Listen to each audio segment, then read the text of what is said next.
بسم اللہ الرحمن الرحیم قال النبی صلی اللہ علیہ وسلم من یرد اللہ به خیرا یفقهه فی الدین او کما قال النبی صلی اللہ علیہ وسلم۔ آپ بچیاں بھی آپ ذرا غور کریے گا، آپ بچے بھی، آپ دونوں مل کر کے ہم انشاءاللہ غور کریں گے۔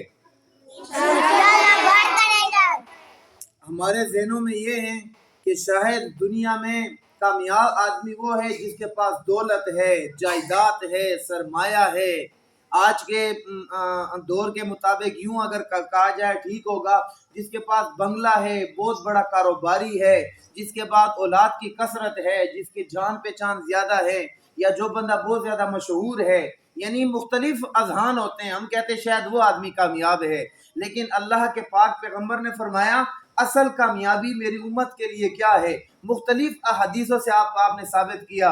کبھی فرمایا قرآن پڑھانے والا اور قرآن پڑھنے والا، یہ میری امت کا سب سے جو ہے بہترین جو ہے وہ امتی ہے۔ اور کبھی آپ نے جو ہے کیا فرمایا، کبھی کیا، لیکن اس حدیث میں فرمایا کہ جب اللہ کسی کے ساتھ بھلائی کرنا چاہیں، یہاں پر دولت کی بات نہیں ہے، جائیداد سرمایہ نہیں ہے، دنیا کے عہدے اور منصب اور یہ چیزیں نہیں ہیں۔ فرمایا من یرید اللہ بہ خیرا یفقہہ فی الدین، جب اللہ کریم آسمان و زمین کا مالک، آسمان و زمین کا خالق، آسمان و زمین کا رازق، اس ساری کائنات کو 6 دن میں بنانے والا، جب وہ کسی کے ساتھ بھلائی کا ارادہ رکھیں، کون فرما رہا ہے؟ نبی کریم۔ بولو کون؟ نبی کریم صلی اللہ علیہ وسلم فرماتے ہیں کہ میرا کلمہ پڑھنے والوں ذرا اس حدیث پہ آپ غور کریے گا، جب اللہ کسی کے ساتھ بھلائی کا ارادہ کرتے ہیں تو اس کو دین کی سمجھ دیتے ہیں۔ بولو کس کی سمجھ؟